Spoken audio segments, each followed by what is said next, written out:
Vishakha is ruled by Indragni, a combination of Bhagavan Indra and Agni Deva. So we'll start with a small prayer. Om Indragnibhyom Namaha.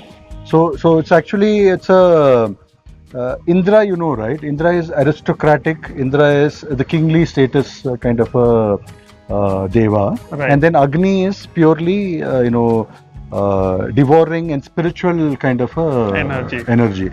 So it's highly spiritual. So there is a sort of a conflict there. Okay. So material king versus a sort of spiritual Agni kind of a thing, and so that's exactly the representation of Vishakha, wherein this folk that we see, the tree, the fork of a tree. So basically this lightning, when it happens, you see the forking which happens there, right? So that exactly is the representation of a Vishakha Nakshatra.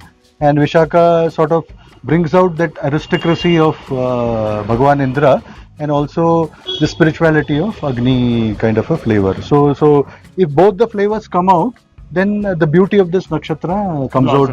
It blossoms really, really well. Okay. And so for example, just to the greatest the businessman India has ever produced, Ratan Tata.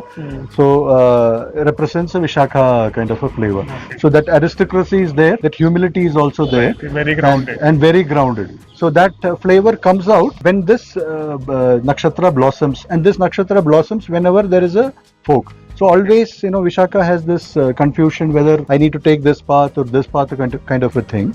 And the answer comes from inside when there is a shock. Okay. So it is like a lightning shock. So you would have seen in movies, right? The shock treatment is given in those Right. kind of. So that flavor is exactly sort of. So you have a very disturbing neighbor. And then suddenly all the inmates go and give him a shock treatment. After that, it becomes a peaceful kind of a thing. So that setting is a perfect example of Vishakha Nakshatra. So after that shock happens, automatically the nakshatra blossoms, and this both material spiritual direction of Vishakha comes out very powerful, like in the case of Ratan Tata. So another example that we can probably talk about is Nelson Mandela. Okay. So that he was born in a royal family, and then so that royal status of Indra comes there, same like Ratan Tata as well. And so that royal thing and that humility towards people, and then those kind of flavor is fantastically very, very strong from a Vishakha point of view. Perspective. Yes, Okay. yes.